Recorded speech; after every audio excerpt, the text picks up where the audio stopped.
So what we're going to do is take a look at the file structure within a Canvas course. While this may not be super important right now, think down the road. In a couple of years, there's going to be a lot of material in your course. You want to keep it as organized as possible. This is also key for when you do a blueprint course, for you and some other colleagues to share a common course and then be able to sync it out to your own. Having a agreed upon file structure is going to be key to the longevity of that course. To do that, you want to go on the left side, white navigation, and click Files.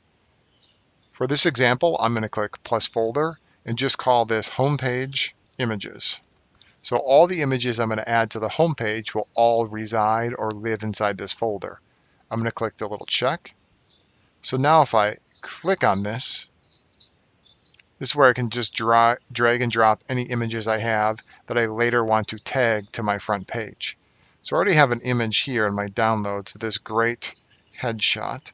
So that's another requirement, being able to put some sort of headshot picture of yourself that's easily identifiable of who is teaching this course. So there's no teacher web pages anymore, so this is like your calling card, your business card that will show up on your Canvas page. So now that we have it here, now let's go add it to our home page by clicking Home. Now let's make sure we click Edit. And don't forget, in the lower right, let's click this waffle and drag it down a little bit so we have a little more room to work. What I want to do is just add it between the About Teacher and my name. That's where I want to put my image. If we look in the upper right on our editing toolbar, I'm going to click the little caret facing down and go to Course Images, because we added this to a file folder in our course. So here's our course image. Here's my headshot. Perfect. I could click this image and resize it here, or I see this option. Click Options.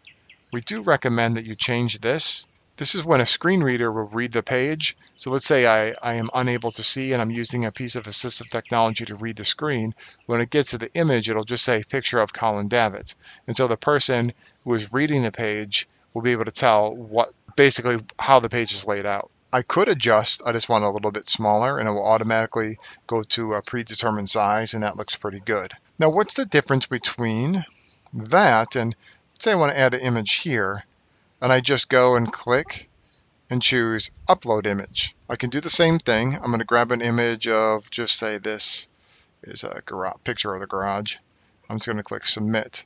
So now you're going to say, Colin, that was way easier. I just clicked 2 buttons and it was already in the course itself.